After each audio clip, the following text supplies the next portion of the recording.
This is no fairy tale. Danny was a man who absolutely loved to read. He was obsessed. Obsessed. He read every book in his home. He read most of the books in his library. He had great dreams of being a writer, a great name like one of the greats that he would often read about. He wanted to create worlds the same way his greats, his heroes did. He was immersed. Rarely was he here in the present. He was in another world, digesting, informing himself of the different realms that people had created. And in his quest and his passion for reading and literature, he ended up as a teacher, passing on his abilities, his discernment for literature to the youth. However, Danny failed to realize that not everyone shared his obsession. Not everyone was as eager to read, as eager to delve into the stories, to dissect the minds of the authors, to see what their subconscious spewed onto the page. And he hated it. He was miserable. His students put very little effort. In an age where staring at a small screen was more pleasant than smelling the pages of a new book, than writing in the margins ideas, he was out of touch. But he had one saving grace. During his quest for literature, his quest for knowledge, he came across someone that gave him a spark almost as great as his books. His wife, Joanne. Now, Joanne loved him very much, but she couldn't work. So they were both dependent on Danny's income. And despite hating his work, he knew he had a purpose to provide for his family. And after years of being a teacher and being miserable, Danny began to read less and less. His passion waned, but he had his wife at home. Until one day he came home and he noticed Joanne had her bags packed. Not only did she have her bags packed, she was standing next to another man. She said to him, "I can't do this anymore.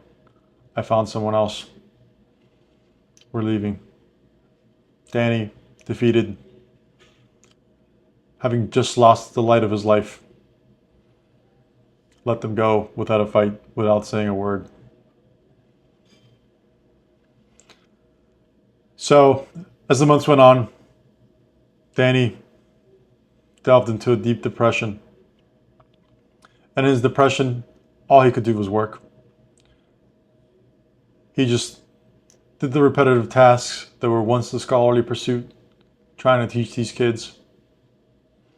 After months of this, one day, the school janitor came in one Thursday morning into the classroom and found Danny dead on top of his desk.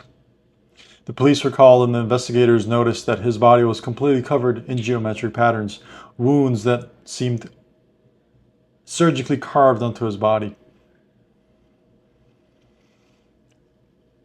The geometric patterns made no sense to the investigators, but what they did find was a small book, a diary, written by Danny.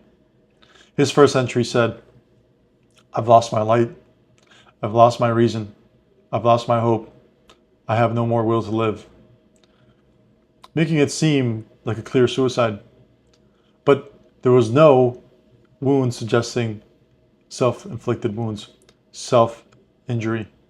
There was nothing to suggest that it was foul play. There was nothing to suggest that he was killed other than the wounds that made geometric patterns across his body. The cause of death was unclear. As they kept reading the journal, the entries got more and more grim and bizarre. What am I doing with my life? I'm just repeating every day, back and forth. I have no more reason. I'm starting to hear things.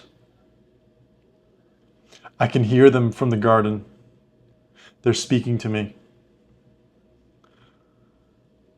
I think I saw one of them today, fluttering in the garden. I'm going to catch them. I'm really losing it. I think I saw one clearly today. They're calling me. They're teasing me. Today, they revealed themselves to me. They said they can bring my love back. They said all they needed was a small exchange. They said if I joined them, I can be reunited with my wife forever. It's all I ever wanted. They said that I can convert her and have her join us. They said today is the day. This is no fairy tale. Thank you for listening. Thanks.